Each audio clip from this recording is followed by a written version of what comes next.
In this section, we will discuss hormone metabolism and excretion. Once a hormone is synthesized and secreted into the blood and has acted on a target tissue, the concentration of the hormone in the blood usually returns to normal.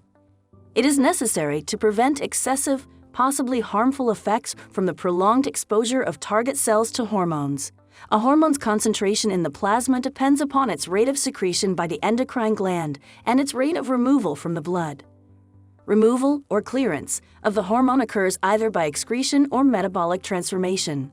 The liver and the kidneys are the major organs that metabolize or excrete hormones. The liver and kidneys are not the only routes for eliminating hormones. Sometimes a hormone is metabolized by the cells upon which it acts. How clearance of hormones occur? Well, hormones are cleared from the plasma in several ways, including metabolic destruction by the tissues, binding with the tissues, excretion by the liver into the bile, and excretion by the kidneys into the urine. What happens when the hormone clearance rate decreases? For certain hormones, a decreased metabolic clearance rate may cause an excessively high concentration of the hormone in the circulating body fluids. For example, when the liver is diseased, excessive steroid hormones accumulate, because these hormones are conjugated mainly in the liver and then cleared into the bile. Now, the degradation of hormones. Hormones are sometimes degraded at their target cells by enzymatic processes that cause endocytosis of the cell membrane hormone receptor complex. The hormone is then metabolized in the cell, and the receptors are usually recycled back to the cell membrane. In the previous part, as I told you that protein binding affects metabolism and excretion rate.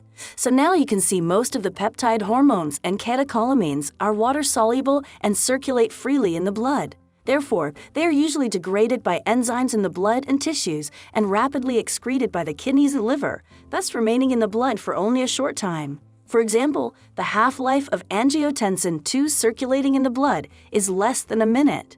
But the hormones you can see that are bound to plasma proteins are cleared from the blood at much slower rates and may remain in circulation for several hours or even days. For example, the half-life of adrenal steroids in the circulation ranges between 20 and 100 minutes, whereas the half-life of the protein-bound thyroid hormones may be as long as 1 to 6 days. In conclusion, the possible fates of hormones after their secretion can be as such: when the endocrine cell secretes hormones, then hormones are circulating in the blood, either excreted in urine or feces. It may also be inactivated by metabolism or sometimes activated by metabolism. However, hormones move to target cells, bind to the receptor, and produce a cellular effect, and there another story begins of hormonal action. We will discuss this mechanism and its control in another video.